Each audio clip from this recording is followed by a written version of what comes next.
દિવાળી વેકેશનના સમયગાળા દરમિયાન મોરબીની પ્રખ્યાત જેમ્સ ટ્રેનિંગ ઇન્સ્ટિટ્યૂટે બાળકો મોબાઈલની લત છોડી ક્રિએટિવ પ્રવૃત્તિ કરે એવા ઉદ્દેશ્યથી બાળકો માટે રંગપૂરની સ્પર્ધાનું આયોજન કર્યું હતું, જેનું પરિણામ આજ જાહેર કરવામાં આવ્યું હતું।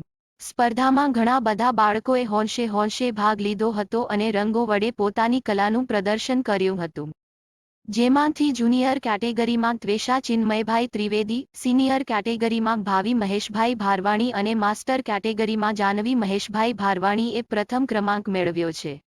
મોરબી સમાચાર તરફથી ત્વેષા, ભાવિ તેમજ જાનવી અને સ્પર્ધામાં ભાગ લેનાર તમામ બાળકોને ખૂબ ખૂબ અભિનંદન।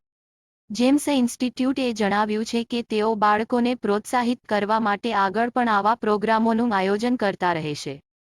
આવી બીજી સ્પર્ધાઓની માહિતી માટે તમે સ્ક્રીન પર આપેલ નંબર ડાયલ કરી અથવા ડિસ્ક્રિપ્શનમાં આપેલ લિંક પર ક્લિક કરી વોટ્સએપ કોમ્યુનિટી જોઈન કરી જેમ્સ સાથે જોડાઈ શકો છો।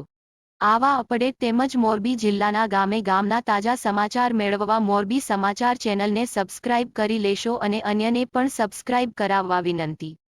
ધન્યવાદ।